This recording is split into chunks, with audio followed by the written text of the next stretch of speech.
Welcome back to the Spread Pick'em Show with Mike and Andrew, week number 16. We're going to try and get through this one quickly today. So for the week 15 review, I'll just go over our records. So I won 6 games last week. You won 6 as well. So we're basically right where we were. Still a 5-game differential. I have you by 5 games still, which is nice. I wanted to point this out, though. A lot of unfortunate spreads for me. I lost by half a point in 3 separate matchups. The Packers won by half a point. You got that win. I lost by half a point in the Colts game. You got that win. And then we both lost. The Chiefs won by half a point. So that definitely sucked. But hopefully luck is on our side this week. Probably not, but we'll see. Anyway, for week number 16, we start with a Friday night game on Christmas. Merry Christmas to people, by the way. I'm sure Andrew wants to wish you a happy Christmas as well, right? Yeah, of course, always. Yeah, of course. All right. All right. So first game, Minnesota at New Orleans. This has been a great matchup the past 2 times they played, I believe. You know, the miracle that went on in Minneapolis, and then last year in New Orleans, of course, the playoff game. New Orleans is a -6.5. I'm taking New Orleans. Andrew, who you taking? Yeah, I'm gonna go with New Orleans as well. I just feel like, jeez, man. Um, I, I just feel like these two teams, like you pointed out, have been pretty similar though over the last 2 years. The two last times they played. So, maybe it'll be a tight matchup. I don't see it this time because I just think New Orleans defense is really, really good, and I think they have a good ability to shut down this Minnesota Vikings offense to an extent. I think Drew Brees last week not being able to complete a pass for like a quarter and a half, obviously that's not going to happen again. So I think he's going to be a lot better. And I just overall think that New Orleans, because they got to such a slow start last week, it's kind of in their favor in this one. I thought that, if New Orleans played like they usually did last week, this would probably be closer to like an 8-point spread, but it's a 6.5 now because they did struggle a little bit last week. So I will take New Orleans. I'm going to rely on their defense with this, and I'm going to rely on Drew Brees and the Saints being pretty efficient on offense. Yeah, that's my concern. I don't know how I feel about the Saints offense, but like when you're playing the Vikings who are down a few people on defense, I know Kendricks is out. They're good linebackers, so they got that going for them. I trust them to stop the run, the Saints on defense, so I don't really expect Dalvin Cook to go crazy in this game as he usually does. So, Kirk Cousins is having a down year compared to last year. I like the Saints defense a lot. I don't know if I like them more with Drew Brees over Taysom Hill, but as you said, it took him a while to get going in that game. He started off very poorly in that game, kind of got things going towards the end. The block punt definitely helped, but I don't know. The Saints are a much better team. Minnesota, you have nothing to play for. I just feel like the Saints will probably take this one by hopefully a touchdown or more, so I'll take them as well. On to, I guess this is Saturday. There's 3 games on Saturday. First one, Tampa Bay at Detroit. Tampa Bay is a -9 on the road. For some reason, it's a gut feeling with me. I'm going to take Detroit. I don't know how you feel, but I'm going Detroit. Yeah, I'm actually going to take Detroit as well. And this is probably a game, in the past where I would have probably picked your brain and been like, why are you taking the Detroit Lions once again? But to be honest, they stay in games. And Matthew Stafford has not been that horrible, even though he's been dealing with some injuries. I mean, he had the throw of the year last Sunday that I bet you not many people saw. And it was just an incredible no-look pass. Again, if you get a guy like Patrick Mahomes doing that, obviously all of you would have seen that clip. But since it's Matthew Stafford, I would bet that at least the majority of you did not see that. No, I'm here. Sorry. No, Michael? I messed up. I Okay. messed up. I messed up because I forgot to plug the Ethernet in. So like it was going all crazy, but I think we're good now. Anyway, All I'll right. just edit All right. that out. Anyway, so yeah, I'm gonna go with Detroit because I think 9 points is a lot, honestly, and I don't see Tampa Bay as being a 9 point favorite over many teams. I mean, maybe like Jacksonville and the Jets, but like I just don't look at Tampa as that type of team. They could do it. They have the names on offense. We all know that, but I don't know. I saw Kenny Galladay's out again, so that definitely does not help. But I feel like the Lions are at least somewhat competitive these days. They really don't get like their asses kicked too badly. So I'm like, why can't they hang around in a game where they're home? It's probably an earlier game, I would think, as well. So I don't know. Tampa Bay's probably going to go in there thinking they're going to win anyway. They're probably not going to really try too hard. So I expect that Tampa Bay is going to kind of, let the Lions maybe get out to an early lead or something like that. I like Matt Stafford, of course, and I think they still have enough weapons despite not having Galladay to at least move the ball, put some points on the board. So I'll take Detroit to at least cover. I don't think they'll win this game. I guess it's possible, but I think we both like the Lions there from that standpoint because of the spread. Next game is San Francisco at Arizona. Pretty nice, divisional game here. Big game for Arizona. San Fran has nothing to play for. George Kittle is back, I heard. So I heard that recently. Arizona's a -4.5. I'm taking the Cardinals here. Yeah, I'm going to go with the Cardinals as well. And I hate to agree on you for the first three matchups here, but I mean, how could you not go with Arizona? I get it's a divisional matchup and it could be a close game, but 4.5 is good enough for me. Their offense was really, really good against Philadelphia. And I know San Francisco's defense, as banged up as they might be, they've kind of got their players back a little bit, and they're not that awful on defense. So they're probably not going to give Kyler Murray and that Cardinals offense as much room to, progress or throw down the field as the Eagles did last week.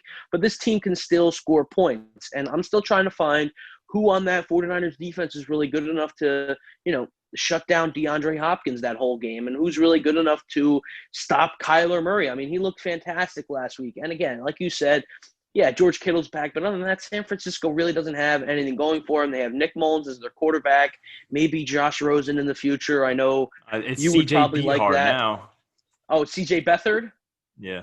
Or Beathard. No, well, I always say Beathard as a joke. That's even worse. See, I actually think CJ Beathard's a better thrower of the football, so maybe that helps him in that case. I don't really know. They don't have much to play for. I don't think CJ Beathard relies on the tight ends too much as Nick Mullins usually does, so maybe George Kittle takes it slow this game. I just like Arizona all around. I think their defense is decent, but I think their offense is really, really good. Yeah, no, I agree. I think Arizona, I've had my concerns, about 3 weeks ago, but after that Giants and Eagles game, and maybe it's the NFC East being garbage too, we never know. But after those games, Arizona probably should have lost last week, but they really impressed me, honestly. They found a way to win that game by 6 points. It, came down to the wire, of course, or 7 points, whatever it was. But they've impressed me. They beat the Giants pretty badly. I know they had an injured Daniel Jones in that game, but Arizona is a team that I've always liked. Their defense is fine. They're pretty talented. I mean, they're not the best, but even the Niners, like, your defense can only take you so far. I know the Niners last week did a lot of stupid things to lose them that game. It seemed like every time they were on red zone, it was just them handing the ball to the Cowboys when they were about to score. So they definitely beat themselves in a lot of ways. But yeah, CJ Beathard against Kyler Murray, I mean, that's pretty much all you got to say. It's only 4.5 points. So I'm going to take the Cardinals there. Hopefully they continue their hot streak and make it, I guess it's 3 in a row at that point if they would win. Next is the Miami Dolphins, Andrew's favorite quarterback, Tua Tagovailoa. We got 2 Hawaiian quarterbacks, right? If Mariota plays, I mean, that'd be pretty cool for Hawaii. So you got that going, Marcus Mariota. They visit the Las Vegas Raiders. Miami's a -3. I'm taking the Dolphins here. And I will take the Dolphins as well. I can't Man. pass up on Tua Tagovailoa, especially in this matchup. I mean, this Las Vegas Raiders defense has been horrendous with allowing points. And I'm not even going to sit here and tell you that Miami's offense is great at scoring points because they're really not that good at doing it. But when you have a defense like Las Vegas with so many holes in that secondary, you're going to find ways to put up points. And you see time and time again, Tua get rushed outside the pocket and he throws it up to a guy like Mike Gesicki or Devontae Parker. I don't really think the Raiders have an answer for that, especially in the red zone. I don't think the Raiders have the guys to go up there with big guys like them and come down with the ball. So I think it's going to be a high-scoring game for Miami. But defensively is really where I like them here because they have 2 great cornerbacks that if they're playing against Marcus Mariota could make this even easier for me to pick. I mean, they have Byron Jones and Xavier Howard, who have just been a fantastic duo. Their secondary is surprisingly really, really good. I know you got those 2 big names, but there's some underrated guys there too. Linebacking core is not that bad, and they get a decent pass rush. So I like Miami in this game. I think the Las Vegas defense is flawed. I think with Marcus Mariota, they could get off to a hot start, but I think Marcus Mariota's offenses are very easy to adjust to because he usually does the same things, same packages, yada, yada, yada. I'm not going to ramble too much. Miami's a pick for me here, and yeah, let's go Dolphins. I'm gonna go with the Dolphins as well. As I said, I don't know. I just like their situation more. They have a better defense by a good amount.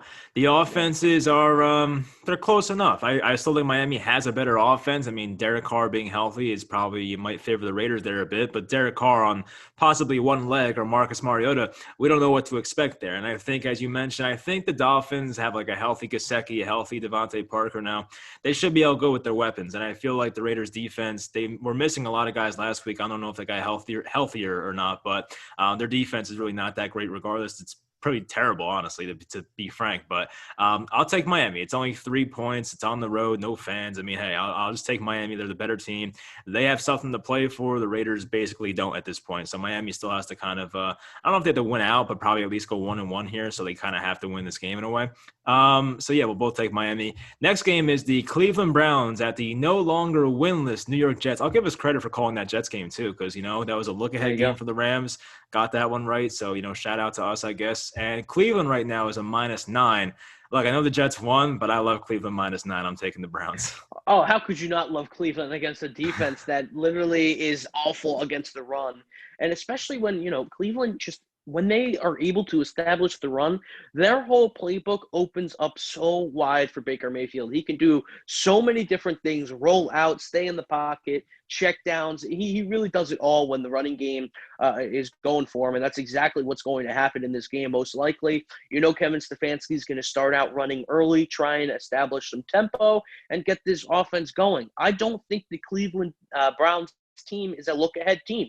They really shouldn't be in this situation. They're in a very close divisional race with along with the Baltimore Ravens and the Pittsburgh Steelers here Steelers, as they yep. keep dropping.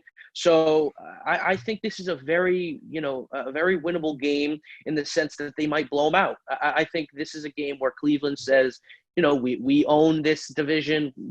I mean, Pittsburgh's been struggling. We know that. Baltimore's been scoring a lot of points, and they look pretty scary, and Cleveland does not have the tiebreaker there. So if they find themselves tied with the Baltimore Ravens, they're in some big trouble. So they really need to, win this game. They can't pull a Rams like last week and basically give up and not try as hard. They need to win this game. I think Kevin Stefanski and the Browns offense will get it done for them. Yeah, I like Cleveland a lot here. Who does Pittsburgh play? Pittsburgh plays Indianapolis, and they could lose that game. We'll go over Yeah. that later. But the way it is right now, the Browns are 10-6. No, not 10-6, 10-4, and the Steelers are 11-3. So like, if the Steelers lose to the Colts and the Browns beat the Jets, then all of a sudden they're tied. And I think those two Yeah. teams play next week. So like the Browns may have they may control their own destiny in a way. I don't know who controls the tiebreaker between those two teams. I know Pittsburgh beat them earlier in the year, but I don't know what their divisional record is. So I guess, I think the Browns went 1-1 with, well, I don't even know. I can't do this in my head, but you know what I mean. So it's going to be close regardless, hoping that, for their sake that the Steelers lose. And look, the Jets basically just won their Super Bowl. They lost Quentin Williams as well. So like their best defender by far is going to be out the last two games. There's going to be no pass rush whatsoever. I mean, this guy, Kelvin Shepard, played his best game of his life against the Rams. I don't expect that to happen again.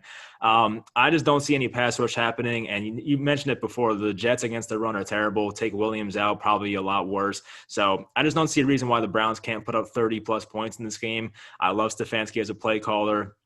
And as I said, the Jets, I mean, they just won their Super Bowl. They have nothing else to play for. They got their Yeah. win. A lot of Jets fans are pissed that they won. I would be personally. If I was a Jets fan, I'd be devastated. I'm sure you would too. But just a crappy situation. But I think the Browns will win this game by a good amount. So I will take them as well. Next game, my New York Giants. I don't know who's starting at quarterback. I don't know if it's Daniel Jones or Colt McCoy. I guess we'll find out. I don't really care regardless. They're at Baltimore. Baltimore's a -11. I'm taking the Ravens. Well, I will take the Ravens as well. I can't pick the Giants in this scenario. I really can't. And obviously, me and Mike, or Mike and I should say, usually go over our picks before this. But, this time we mixed it up a little bit, so I'm surprising him with every single pick. So he usually, just goes against me to go against me sometimes. But this is, not the case. Baltimore, they look fantastic offensively in the last three games. I think they're averaging over 40 points a game over their last three games. And I know this Giants defense is good. I understand that. But the Giants are averaging around 14 points a game in their last three games. So you put those two together with a -11 spread, it's not going to look so pretty, especially if the Giants don't even know who their quarterback's going to be. Colt McCoy, yeah, he's a safe option, but he can't really put up points consistently.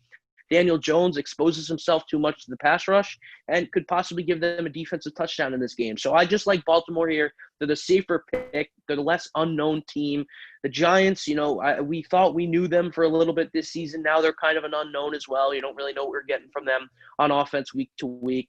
Maybe you do. Maybe you're getting some bad offense. I think that's what we know.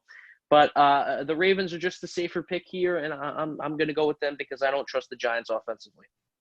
Yeah, I'm 99% sure the Giants are not going to give us a good offensive performance. The Ravens have a really good defense. I know the Browns dropped 42 on them a couple weeks ago, but against the Jaguars, who at this point might as well, I think they probably have a better offense than the Giants based on the numbers. They held them to like 10. It was basically 3 for the whole game until they got a garbage time touchdown. So I think the Giants offense is probably not putting up more than 10 points this game. I hate to, say it, but it's probably true.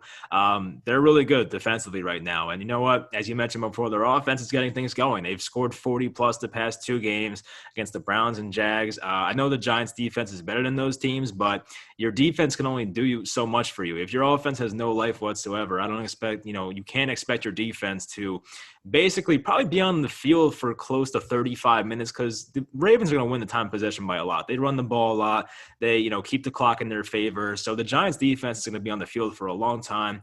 When the Giants creep up for that run, that's when Marquise Brown, gets you deep or something like that. Yeah. I just think the Ravens are just way too talented for the Giants to hang around with, whether it's Daniel Jones without his rushing ability because of the injury or Colt McCoy is a healthy quarterback. I don't see any way the Giants really hang around this game. So I'm a pessimistic fan sometimes, and this is the week I'm going to do it. So rough game for the Giants probably coming up. Anyway, next game is a pretty trash one. Cincinnati at Houston. Houston's -7.5. I'm just going to go first here. I'm taking Houston. I said this before for the Jets. Cincinnati, they just won their Super Bowl, basically. They just beat the Steelers in a game where the Steelers are competing for. They were competing for a bye at that point. They needed a KC loss, but they were basically competing for a bye and first place in the division. They got that win. It was a great game for the Bengals. I just don't see a way they replicate that performance again. So basically, just based on that, I'm going to take Houston. I'm going to take the much, much, much better quarterback, better weapons there probably in Houston. I mean, it's close, but I'll give me Houston's weapons still. I'm going to take the Texans there. Give me Cincinnati. I'm riding the Cincinnati wave, and I'm going to take the Cincinnati Bengals.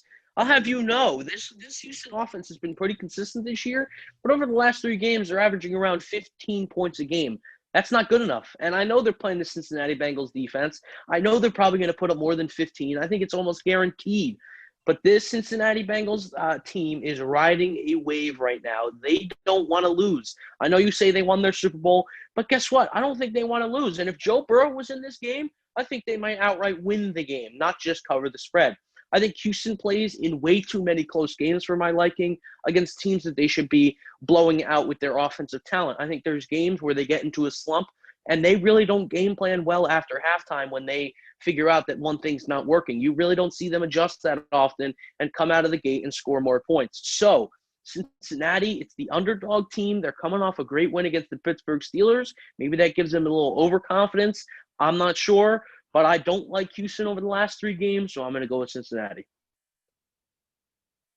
Oops. All right. I pretty much just said what I wanted to say right there. I'm going to take the Texans there. But hey, I'm happy we're finally against each other after like 6 games here or 7, whatever it is. Next game, I don't know who I'm taking. I still have a blank spot here. It's Chicago at Jacksonville. Chicago's a -7.5.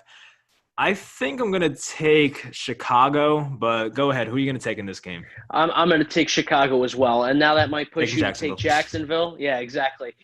So I know that was going to happen. But I actually looked at the stats before this game because this was a toss-up for me too.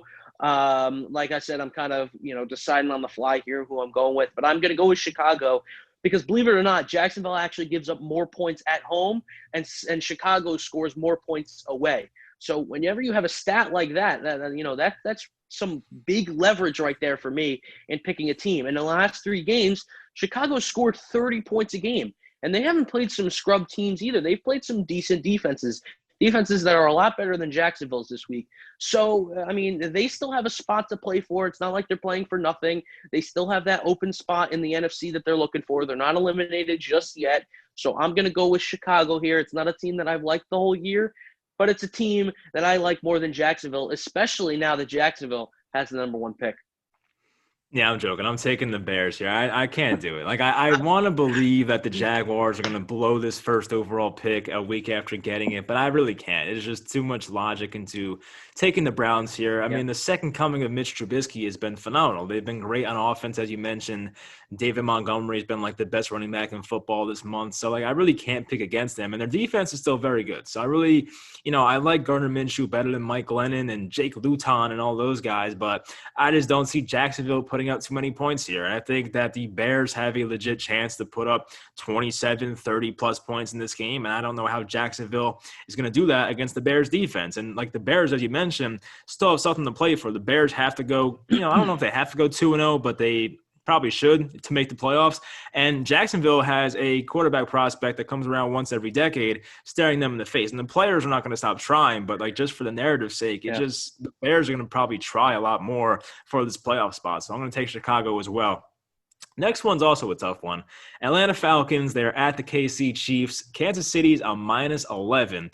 Now, the Chiefs have not been covering lately. They still win, but they don't cover too many times. So just based on that logic, I'm going to take the Falcons. There's no Julio Jones probably, but I'm going to take Atlanta. Who you taking? Yeah, I was going to take Atlanta before you said it, but now I kind of want to take KC because it was a 50-50 toss-up. So I will go with KC. And All honestly, right. I believe the statement that you made. They haven't been covering the spread lately. They've been lacking a little bit. Not trying as hard as they were at the beginning of the season, kind of coasting their way to the playoffs, which is fine. Like, I don't blame them. As long as they keep winning games, they can do whatever. But I think in this scenario, Kansas City, if they get out to a big lead, I think their defense is going to be able to hold this offense a little bit. And usually when Kansas City gets out to a lead, maybe 10-0, 14-0, it's not like their offense just completely stops. They still score points offensively. They still, rule the game, if you will. So I could see Atlanta possibly blowing another lead in this game. Maybe not, a lead in the third quarter or whatever, but a lead after halftime or before halftime where they're maybe up 17-7 and they lose like 31-17 or something stupid like that. I could see it happening. The Falcons kind of, are one of those teams that if something's working at halftime, they go at it in the second half, thinking that the other team won't try and adjust. It's something silly like that, and then all of a sudden they can't move the ball anymore. So that could happen in this game too. I kind of liked Atlanta, but since you went there, I'm going to go with KC, and hopefully I'm right. It would be a lot easier if Julio was playing, but 11 points is a lot. And as I mentioned, I don't have the number on top of my head, but Kansas City has not covered maybe one of their past 5 games. Like, it's not a lot. And they've been close. They were a half point off last week. They were a half point off in that Buffalo game. So they're close. They're just not getting there. But 11 points is a lot. And look, I know that Atlanta is down probably their best player, but they can still move the ball. I trust them. Calvin Ridley's still really good. They still have Russell Gage and those guys and the former bust Treadwell at receiver and Hayden Hurst. So, I think they're benching Todd Gurley, which might be a good thing at this point for Edo Smith. So we'll see how that goes for them.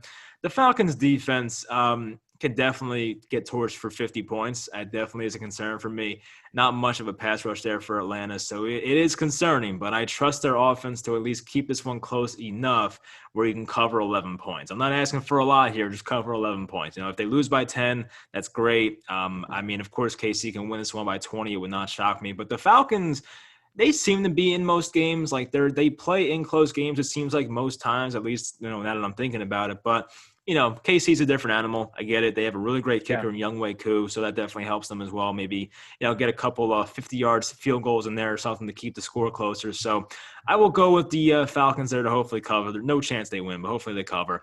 Next is the Indianapolis Colts. They are at the Pittsburgh Steelers. Indy now is the favorite by 1.5. And based on the people that watch the NFL thinking the Steelers are trash now, I always do the opposite when it comes to betting. I'm taking Pittsburgh here.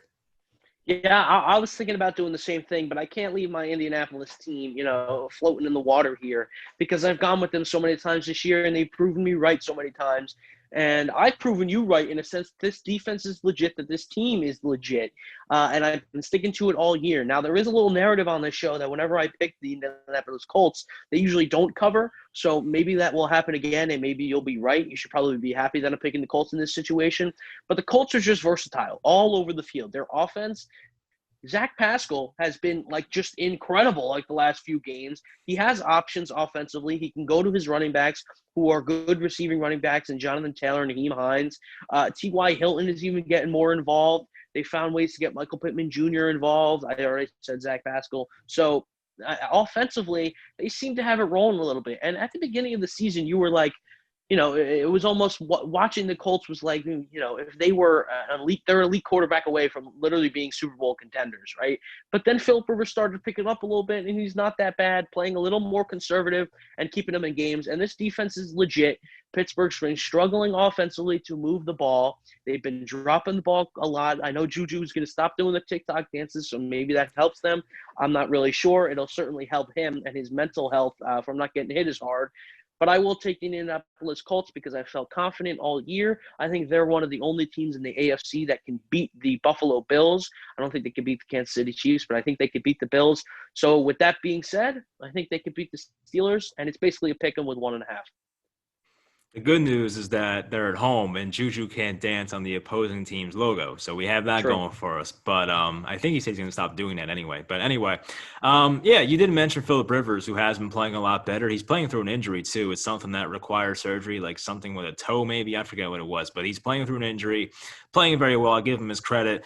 Ben Roethlisberger, not playing well recently, but I feel like that has to stop at some point. The Steelers are not this bad. Like the Steelers, the last 3 games have literally been as bad as the Jets, maybe worse. Like they are really, really bad. Like they can't convert on 3rd down. Everyone's dropping passes. When you lose Bud Dupree and Devin Bush, and I think they lost Joe Hayden for a couple games, it's tough on defense, and they're not getting many of those guys back, unfortunately. But I don't really think the Colts are a team that's going to drop 40 points on you. I mean, they could. They've done it before, of course, but I don't know. I just feel like the Steelers still have a respectable defense to the point where they're going to hold the Colts to hopefully 24, 27-ish points. And can the Steelers offense finally pick it up and put up points on the board? Maybe. I trust their weapons. I love Deontay. I like Claypool. Juju, whatever. I think Ebron got hurt, so we'll see about him. But, I think James Conner might come back. But this really depends on Ben Roethlisberger. Can he play better? I hope he does. I think they'll probably get better at converting on 3rd down because it really can't get much worse. The Steelers were 11-0 for a reason. I mean, people wanted to poke holes in why they were 11-0, but they're still a good football team. They are the home team here. They kind of need to get a win here. I mean, they don't need to. They're going to make the playoffs regardless. But at the same time, losing 3 in a row when you're supposed to be the best team in your conference, or at least were for a majority of the year, it's pretty embarrassing. So I'm sure they really want to get off that the schneid and get a win here. So we'll see. But I will take the Steelers here. You take the Colts. Next, we're on to the Denver Broncos at the LA Chargers. Chargers are a -3. I think due to the Broncos having some guys out on defense, I'm just taking the Chargers and hoping they drop 35 points. So I'm taking the Chargers. I'm going to take Denver here, which is surprising to many, and I know it's going to be surprising to many, but here's what I see in Denver. I'm not from a statistical standpoint whatsoever, but I see kind of a similar offense to the Atlanta Falcons if it works. If their offense runs smoothly, which it has sometimes this year, Drew Lock has been a sustainable quarterback in some games this year. They look very much like the Falcons. And if you remember, when the last time the Falcons played the Chargers, it was really, really ugly.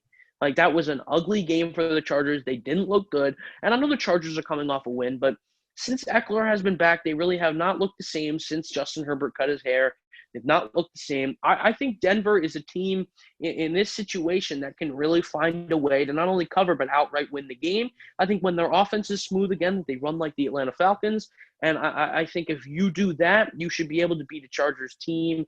And the fact that the Chargers are favorites here makes my decision even easier. I'm going to kind of keep it short and sweet here. But I think if Drew Lock can just somehow not turn the ball over against the Chargers defense, that secondary has really been kind of overrated to this point. A lot of hype going into the season, not a lot in return. If he could just hold the turnovers and just be a sustainable quarterback in this game, I think they can win the game. Yeah, there's things with Drew Lock that you love and some that you hate. And he had the fumble last game, a couple of dropped interceptions in there as well. If that went the other way, the spread could have been even more. I just like what I saw from the Chargers on Thursday. Plus, they have the extended rest, which definitely helps. And they're the home team here. So I will take the Chargers. I think Keenan Allen's going to get healthier, Mike Williams as well, which definitely helps them. So I do like that. Get Austin Eckler a little healthier, for your fantasy championship matchup. I hope he, balls out for you here. But I just like the Chargers more. I think they're just a better team, obviously. And the Chargers, if a few other things went their way, they might have been a 9 or 10 win team this year. The Broncos, a lot of bad injuries. You get it. I mean, I think Bradley Chubb might not play in this game as well, which would be huge. He hasn't practiced yet, since Thursday, or on Thursday hasn't practiced yet. So they got that going for them. And they lost a lot of guys. Jarrell Casey, Sutton. They've had a rough year. Boye at one point. So I'm going to take the Chargers here. I expect them to put up a lot of points, and hopefully Justin Herbert has himself a nice performance here. Next is a revenge game for Ron Rivera. Carolina Panthers at the Washington football team. Washington's only at -1. I don't know if I got that right. I guess I did, but I guess with the uncertainty of Alex Smith, I don't know if Haskins is going to start after his incident. I mean, that guy is very immature, as we know, but I'm going to take Washington here regardless. I don't care who's playing quarterback. That defense is too good, so I'm taking Washington. This is a game that I've been looking at as you've been talking about some of the past few games and really wondering who I'm going to pick. I'm going to go with Carolina. And I say this because I think Carolina needs a bounce-back game. And I think Carolina needs to end off the season on a high note. Matt Rule needs to end the season off on a high note. And I kind of like them against Washington. I get their pass rush is really, really good. Their defense has been very, very efficient over the last few games. But Carolina hasn't looked too bad either. And they're getting some pieces back offensively. Mike Davis is obviously still going to be the running back this week, which kills me in one of my fantasy leagues because I need Christian McCaffrey to be out there putting up points. But I think Carolina is almost built in a way to sustain this defense a little bit. And that question mark that you say at quarterback, that's a big deal for me. If Dwayne Haskins is starting at quarterback, I don't really know if I could pick Washington regardless of what Carolina had because he is just so inconsistent and he gives games away. Now, I don't think he will be starting because he actually got his captain patch taken away this week by the organization, which was a team-voted thing that they had before the season. So obviously they're not trusting him. But if it is Alex Smith, I would probably lean your way. But I just think Carolina might be the team that can finally put up some good points against this Washington defense. I agree with you. I think Carolina's going to want to play hard. I'm sure Matt Rule wants to finish out this year. Like I said, they got off to a really good start. They were like 4-2 at one point, but now they stink, as we know. I'm trying to think who Washington's like third quarterback is. It might be Taylor Heineke, who like started week 17 last year, who was a former Panther. I don't know what happened to Kyle Allen. I guess he's out for the year, honestly. But if Alex Smith plays, I feel very good about this one. I hope he does. If Alex Smith plays, I'd probably put real money on this one, honestly. But if not, it's going to be tough. But at the same time, I don't really trust the Panthers' offensive line too much. I do like the Panthers' weapons, of course. And the Panthers' defense, I guess some certain players have played well this year. They've had a lot of young guys play well, like Jeremy Chin, and I think Gross Matos has played well this year as well.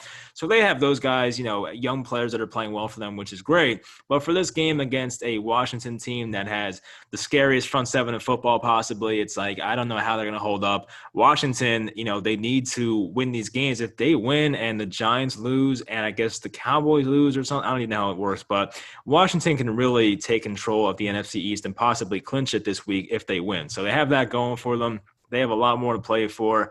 As I said, revenge game for Ron Rivera. I'm sure he would love to stick it to his old team, beat them, make the playoffs, even if you're 7-7, whatever the record is, or 8-7 at that point, or 7-8. I don't even know what it would be. It's not a good record regardless. So I think Washington will be the more motivated team here, so I'll take them.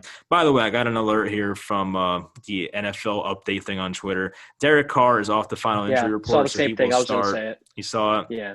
And then we both picked Miami. I'm sticking with it. It's only a -3, so I'm going to stick with it. I'm sure you will. Yeah, okay. All right. Los Angeles Rams. Good game here for a divisional matchup. Los Angeles Rams coming off possibly the most embarrassing loss this year at the Seattle Seahawks.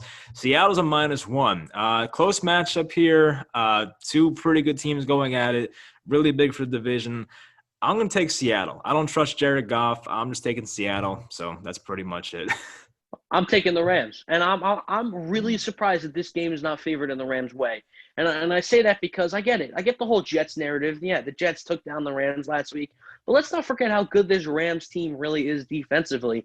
And let's not forget how bad this offense plays Seattle when they struggle against good defenses. It seems like Russell Wilson tries to do too much in a sense. This type of game is where you see Russell Wilson throw these stupid turnovers, right? Where you see Russell Wilson have 2-3 turnovers and you go, what the heck? How is How is this happening? This Rams defense is legit. And I think that them losing to the Jets last week actually helps us here, Mike. Even though you're picking the Seahawks, it helps me because I think the Rams should be favored. And I think the Rams will win this game because I think if you have a conservative quarterback like Jared Goff that doesn't make mistakes against bad defenses, that you're going to be fine offensively. It's when you have that guy that tries to do too much against bad defenses when you lose the game for yourself. I don't think Jared Goff is that kind of guy because I think Jared Goff will be fine because I think the Seahawks offense won't be able to put up that many points against this Rams defense. I feel pretty confident about this one. Might not pick this one as my favorite bet, but watch out for the Rams. Just because they lost to the Jets doesn't mean they're a legit team. Yeah, usually based on my philosophy, I would pick the Rams here because there's such a bad stank with the Rams right now after losing that game. I mean, that's just terrible. But I'm still taking Seattle. I mean, the main thing that stuck out to me was the stat that Seattle allows the third fewest rushing yards per game.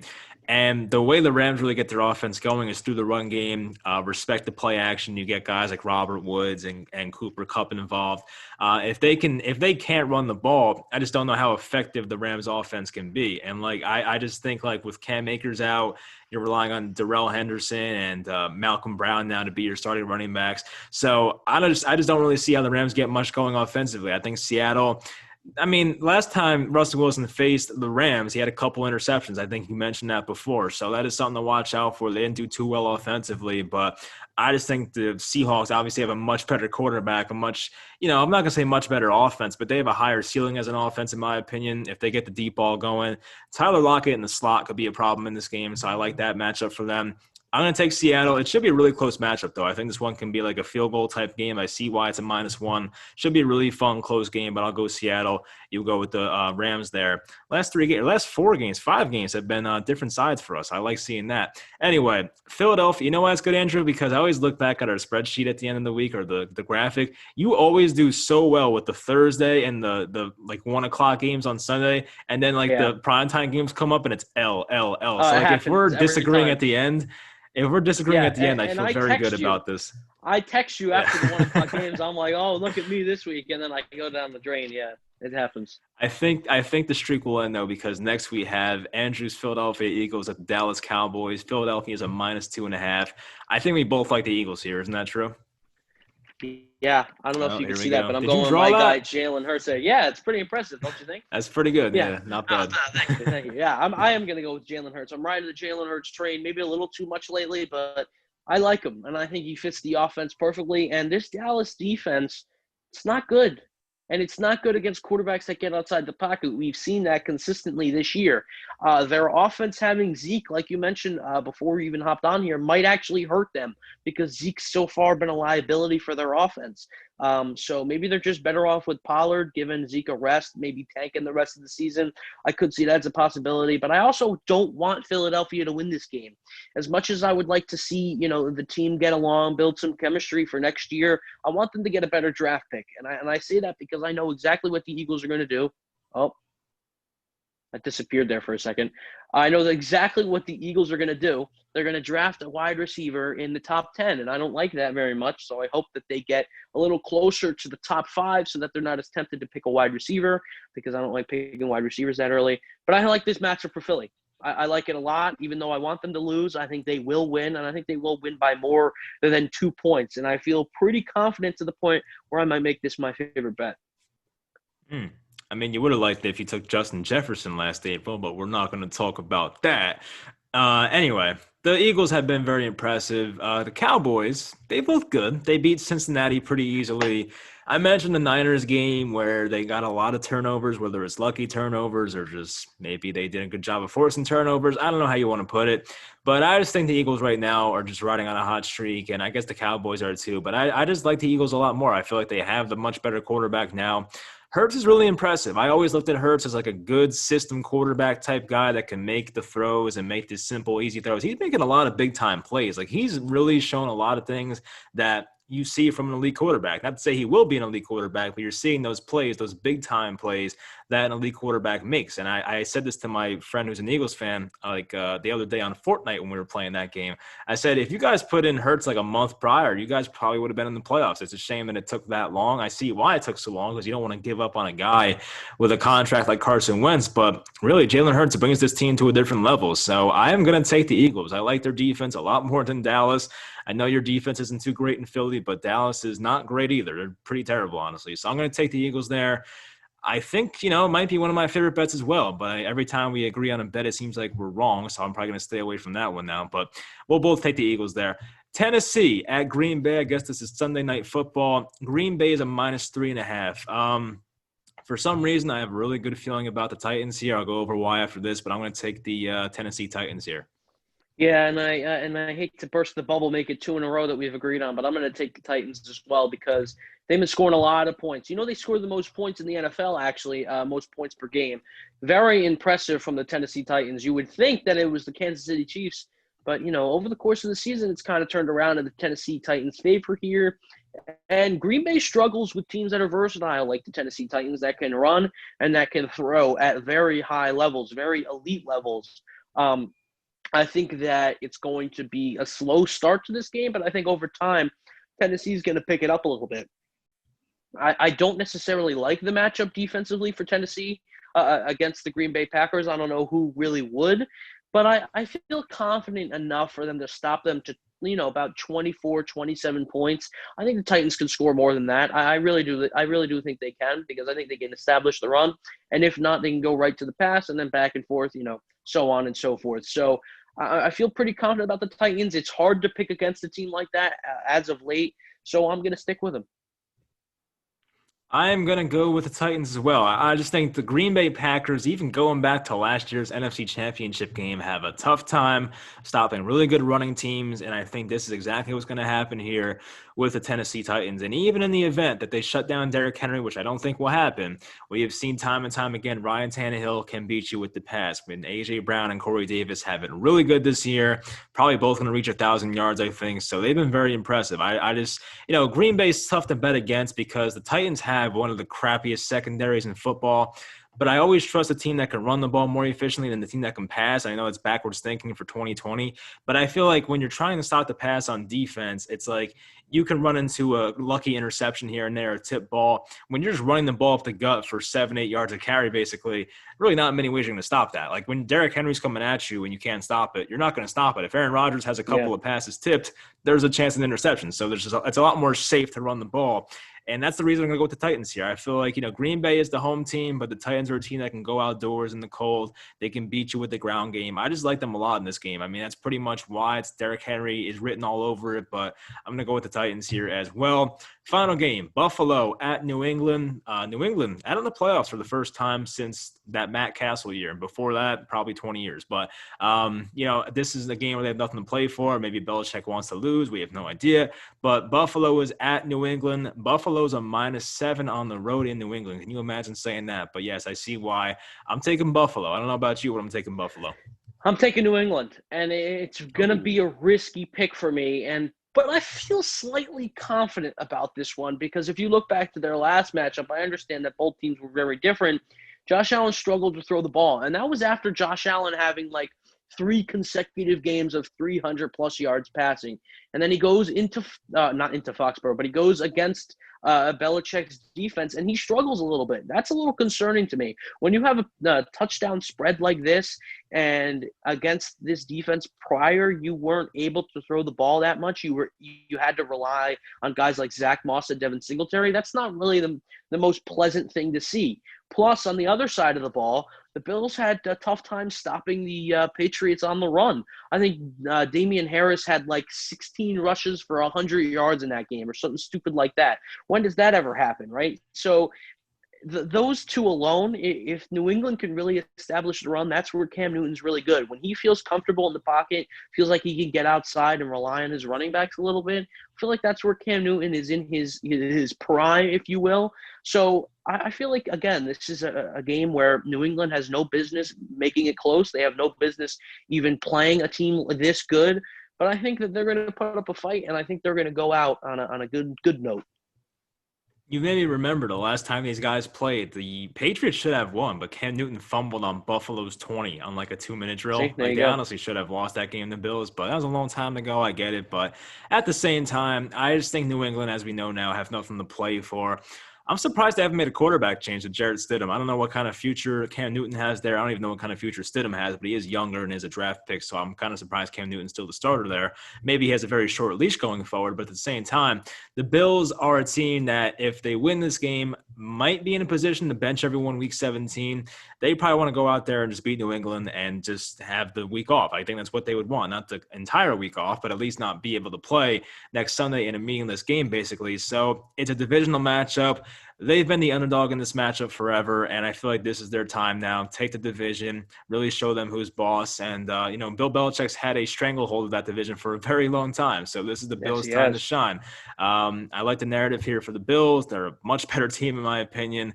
I mean, New England is a team I like to back because they have one of the better coaches in my lifetime, the best coach in my lifetime, I should say. But they just have like no offensive talent. Cam Newton is just a train wreck at this point. He probably won't be there next year, so I just don't really know how you can back them. As you mentioned, they could run all over the Bills with Damian Harris once again, but it's a lot to ask for. I think Buffalo's offense is just at a much, much different level than New England right now, so I'm going to take the Bills there. So I guess overall we disagree with like 7 out of the 16 games, so I will take that. We'll see a little change there in the standings, but that'll do it. Favorite bets, Andrew? I know you have the Eagles for one of them. Who's your other favorite bet this week? My other favorite bet is actually going to be the Cleveland Browns. Okay, Cleveland Browns, good bet. Okay, I like that one. I'm gonna go with I picked the Tennessee Titans already. I'm probably gonna go with the Houston Texans as well, -7.5. They are at Ooh. home against the Bengals. I feel like that's a game no one gives a crap about, but I do like that line, so I'm gonna take the Texans there. But that'll do it. I gotta get downstairs and make a pizza with my family, so that's why I rushed through this video. So Your I brother already apologize, sent me but a hopefully, picture. did he? How's the pizza looking? Good. It looked pretty good. He was pretty proud of That's it. great. Can't wait. Thanks for joining us, guys, and we will talk to you for week number 17 next week. Thanks for joining us.